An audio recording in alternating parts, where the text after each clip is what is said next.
राम राम दोस्तों, YouTube channel Bhikharam Dendan पर आपका हार्दिक अभिनंदन स्वागत।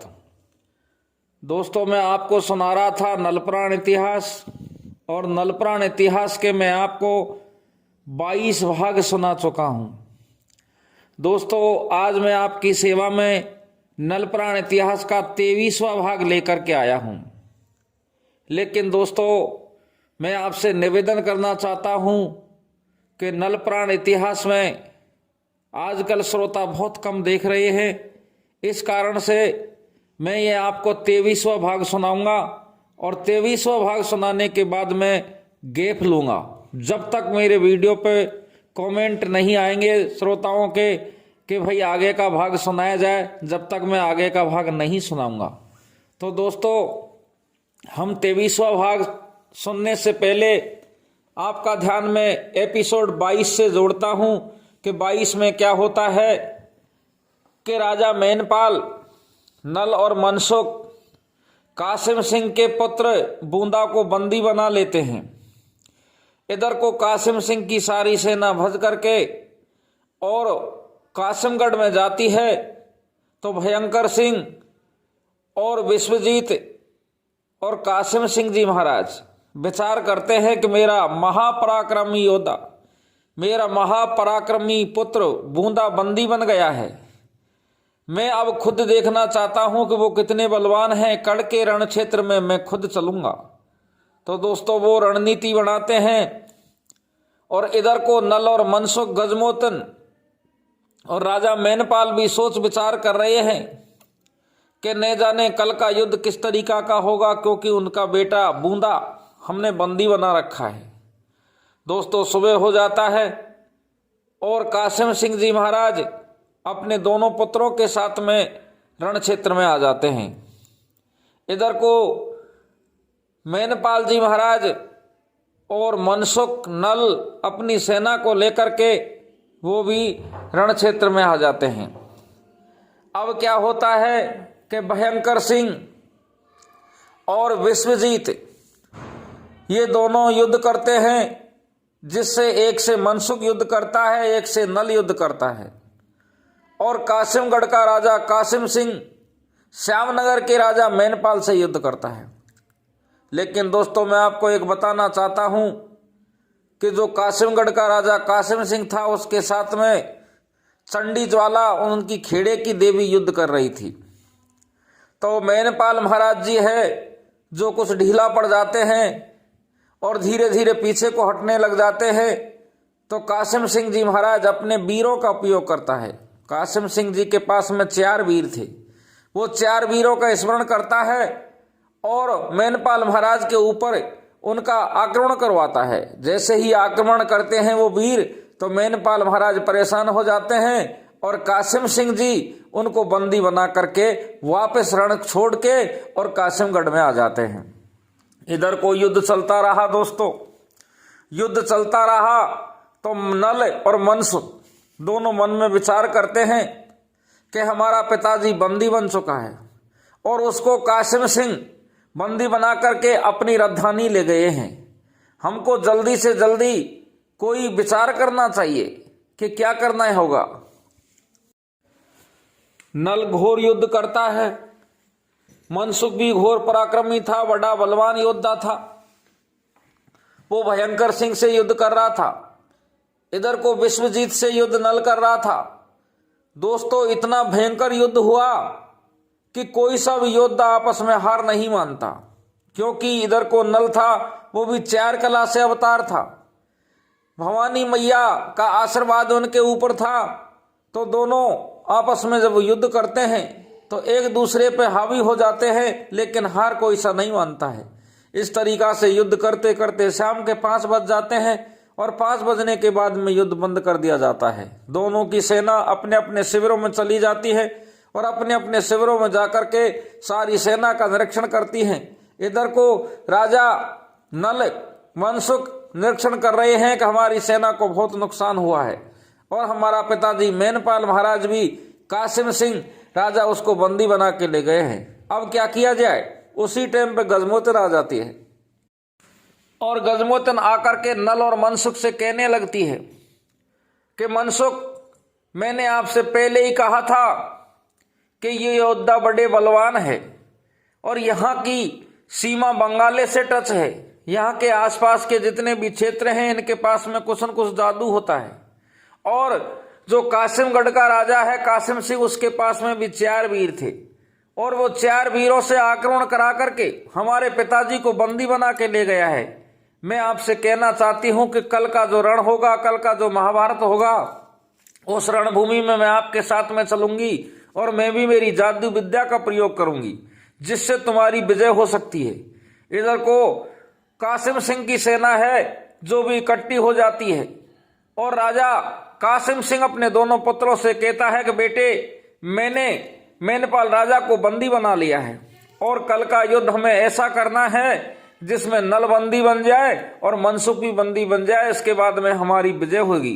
तो देखो, दोनों क्षेत्रों की, दोनों राजाओं की सेना रातों रात विचार करके अपनी अपनी सेना को लेकर के सारे सुसज्जित हो जाते हैं और सुबह जल्दी ही रण क्षेत्र में आ जाते हैं। रण क्षेत्र में आते हैं तो अब भयंकर सिंह योद्धा, बड़ा बलवान योद्धा आग उगल रहा था। रण क्षेत्र में ऐसा प्रतीत हो रहा था कि मानो साक्षात काल आ गया हो। उसका सामना नल कर रहा है, इधर को विश्वजीत का सामना मनसुख कर रहा है और इधर को मनसुख कर रहा है। देखो, अब दोनों दोस्त हैं जो दोनों राजाओं के लड़कान से युद्ध कर रहे हैं। सेना सेना से युद्ध कर रही है, हाथी वाले हाथी वालों से युद्ध कर रहे हैं, घोड़े वाले घुड़सवारों से युद्ध कर रहे हैं। और मैनपाल महाराज है जो सेना को मार रहा, जो कासिमगढ़ का राजा कासिम सिंह है, सेना को मार रहा है, काट रहा है, बना रहा है।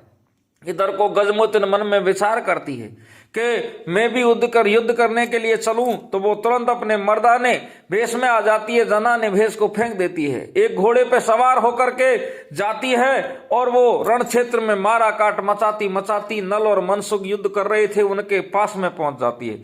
नल और मनसुख से कहती है कि तुम ऐसे करो, एक योद्धा दोनों योद्धाओं को संभालो और एक योद्धा मेरा साथ दो। तो देखो दोस्तों, अब मनसुख है जो गजमोतन का साथ देता है, भाभी का साथ देता है, और नल भयंकर सिंह को और विश्वजीत को संभालता है। इधर को गजमोतन और मनसुख दोनों जाते हैं और कासिम सिंह राजा का सामना करते हैं। कासिम सिंह राजा का सामना मनसुख कर रहा था। उसी टाइम गजमोतन अपने 8 वीरों को याद करती है और 8 वीरों को याद करके अपनी माया से, अपनी जादू विद्या से, जो कासिमगढ़ का राजा था कासिम सिंह, उसको बंदी बना लेते हैं, उसको भैंसा बना देते हैं। भैंसा बना के मनसुख है जो उसको बंदी बना के अपने शिविर में ले जाता है। इधर को फिर गजमोतिन जाती है नल के पास में और नल के पास में जाकर के अपनी जो मनमोहक, जो सामुक शक्ति थी, सम्मोहन करने की शक्ति थी, उसका प्रयोग करती है और इधर को भयंकर सिंह और विश्वजीत दोनों मूर्छित हो जाते हैं। दोनों को बंदी बना के राजा नल शिविर में ले जाते हैं। इधर को जब सेना का सेनापति नहीं रहता है, राजा नहीं रहते हैं, तो कासिमगढ़ की सारी सेना वापस रण क्षेत्र को छोड़ करके कासिमगढ़ पहुंच जाती है और नल मनसुख और विचार कर रहे हैं कि हमने भयंकर सिंह को भी बंदी बना लिया, विश्वजीत को भी बंदी बना लिया और बूंदा पहले से बंदी बना हुआ पड़ा है और इनके पिताजी जो राजा है कासिमगढ़ का, उसको भी हमने बंदी बना लिया। तो अब अपने शिविर में जाते हैं, दरबार सजाते हैं और दरबार सजा करके कासिमगढ़ के राजा कासिम सिंह को बुलाते हैं कि महाराज, आपने आपकी बेटी की शादी के लिए जो शर्त रखी थी वो हमने सारी शर्तें पूरी कर दी हैं, अब बताओ क्या करना चाहिए।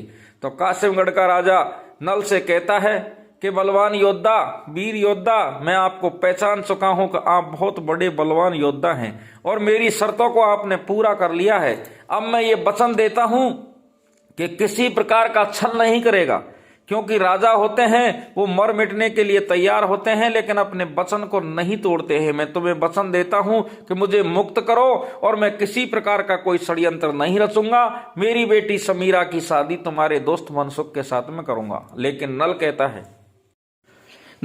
है कि महाराज, हम ऐसे आपकी बातों में नहीं आने वाले हैं। हम पे और आप पे सारी सेना है, आपके पास में भी सेना की कमी नहीं है, हमारे पास में भी सेना की कमी नहीं है। आप भी बड़े बलवान योद्धा हो और हम भी कुछ छोटे मोटे योद्धा हैं, लेकिन आप सबसे पहले ऐसे करो कि एक पत्रिका लिखो, और पत्रिका लिख करके हमारा दूत जाएगा और जाकर के तुम्हारी सेना को देगा, और तुम्हारा सेनापति हमारे पिताजी मेनपाल जी महाराज को मुक्त करेंगे, और वो मुक्त होकर के हमारे पास में आ जाएगा। उसके बाद में हम तुझे छोड़ेंगे। तो अब कासिमगढ़ का राजा कासिम सिंह बंदी बना हुआ एक पत्रिका लिखता है, और पत्रिका लिख करके उसे साइन कर देता है। तो अब नरवरगढ़ की सेना से एक दूत जाता है और कासिमगढ़ जाकर के सेनापति को वो पत्रिका को थमा देता है। सेनापति पत्रिका को पढ़ता है। पत्रिका में लिखा है कासिम सिंह महाराज ने कि हे सेनापति, इनके जो राजा हैं मेनपाल जी जो मैंने बंदी बनाए हैं, उनको आदर सहित छोड़ दिया जाए और हाथी पे बिठा करके सम्मान सहित नरवरगढ़ की सेना में पहुंचा दिया जाए। नरवरगढ़ की सेना में पहुंचा दिया जाए। इसके बाद में आगे की कार्रवाई की जाएगी। तो दोस्तों अब क्या होता है कि इधर को सेनापति पत्रिका को पढ़ करके मेनपाल राजा को अपनी जेल से मुक्त करते हैं, हाथी पे बैठा करके गाजा बाजा के साथ में नरवरगढ़ की सेना जहां पड़ी हुई थी श्यामनगर की सेना वहां लेकर के आते हैं। तो अब राजा को देख करके नल और मनसुख बड़े प्रसन्न होते हैं।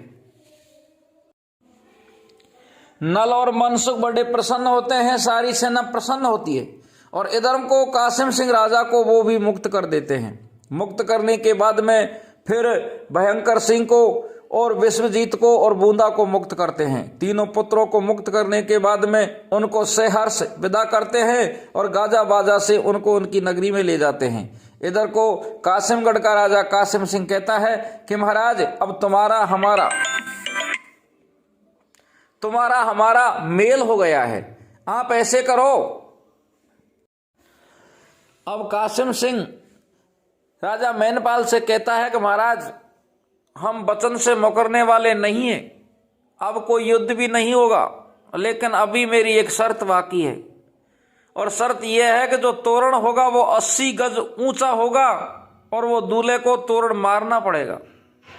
राजा नल कहता है कि महाराज इस बात की कोई चिंता नहीं है, अवश्य आपकी 5वीं शर्त को भी हम पूरा करेंगे। तो अब कासिमगढ़ के राजा है जो अपने तीनों पुत्रों को साथ लेकर के कासिमगढ़ पहुंच जाता है और जाकर के बेटी की शादी की तैयारी करना शुरू कर देता है। और इधर को नरवरगढ़ के राजा नल और श्यामगढ़ के राजा श्यामनगर के राजा मेनपाल अपनी बेटे की शादी की तैयारियां कर रहा है, बाजा बजवा रहा है, अपने पुत्र को सजा रहा है, तैयार कर रहा है। सारी सेना को बारात बना के और ढोल नगाड़े बजाते हुए कासिमगढ़ के अंदर पहुंच जाते हैं। कासिमगढ़ के अंदर जाकर के देखते हैं तो 80 गज ऊंचा एक तोरण लगा हुआ है, और तोरण का नियम होता है कि दूल्हे अपने छड़ी से जो 5 चोंच बनी होती है चिड़ी की सी, उनमें से एक बीच वाली जो चिड़ी होती है उस पे मारना होता है, उसको टच करना होता है। तो नल मन में विचार करता है कि क्या किया जाए, मैं मेरे वीरवरण घोड़ा को इसको दूं और इसको बैठा करके ये तोरण को मरवाऊं तो ये अच्छी बात नहीं है। इधर को गजमदन कहती है कि हे पतिदेव चिंता करने की बात नहीं है, मेरे पास में 8 वीर हैं और वो गुप्त होकर के अदृश्य होकर के मनसुख को उठाएंगे, और जहां तक ये ऊंचा तोरण है 80 गज क्या 8000 गज भी ऊंचा होगा तो तोरण को मरवा देंगे। नल बड़ा प्रसन्न होता है। गजमोतन अपने वीरों को आदेश देती है और इधर को गुप्त होकर के अदृश्य होकर के वीर मनसुख को उठाते हैं। मनसुख को उठाते हैं तो सारी नगरी देख रही है कि ये दूल्हे तो बड़ा बलवान है, ये तो आसमान में उड़ना भी जानता है, उड़ने की भी शक्ति है, आसमान में चल भी सकता है। तो धीरे धीरे वो ऊपर उठ जाता है और 80 गज के समथिंग जाकर के वो तोरण को मारता है और फिर नीचे आता है। सारी नगरी बड़ी प्रसन्न होती है। इधर को सजनों कासिमगढ़ का राजा है जो एक पंडित को बुलाता है, पंडित को बुला करके शुभ मुहूर्त, शुभ टाइम, शुभ घड़ी देख करके फेरान की तैयारी करवाते हैं। फेरान पे बैठ जाते हैं, कन्यादान होते हैं। कन्यादान होने के बाद में मंत्र पढ़ता है पंडित, साकोचार भवरिया पढ़वाता है, मंत्र पढ़ता है, और मंत्र पढ़ने के बाद में मनसुख की और जो उसकी थी लड़की समीरा के साथ में शादी हो जाती है। कासिमगढ़ के राजा कि बेटी समीरा इतनी सुंदर थी मानो साक्षात विधि ने बनाई हो, सोम चंद्रमा पृथ्वी पर तरा के आ गया होगा। तो देखो दोस्तों, इस तरीका से मनसुख की और समीरा की शादी हो जाती है। शादी होने के बाद में कासिमगढ़ के राजा अपनी बेटी को दहेज देते हैं। 60,000 तो घोड़ा देते हैं, 60,000 हाथी देते हैं और 60,000 की सेना अपनी बेटी के लिए दहेज में दान कर देते हैं। तो अब राजा मैनपाल बड़ा प्रसन्न होता है, अपनी बारात को लेकर के, अपने दहेज को लेकर के, अपनी पुत्र वधू को लेकर के श्यामनगर को वापस आ जाता है। और वापस आकर के सज्जनों, ये प्रसंग तो यहाँ पूरा हो जाता है। अगर आप चाहते हो और लाइक करते हो, कमेंट में लिखते हो कि आगे का भाग सुनाया जाए, तो आगे का भाग मैं यहाँ से आगे गजमोतन और नल का ऊपर सुनाऊंगा, क्योंकि अब गजमोतन है जो गंगा नहाने की बात कहेगी। राजा नल उसको गंगा नहाने के लिए ले जाएगा और उसका वहां से अपहरण भी हो जाएगा, वहां से अलग प्रसंग चलेगा। यहाँ तक का ये प्रसंग यहीं एंड हो चुका है। राम राम दोस्तों, जय हिंद, जय भारत।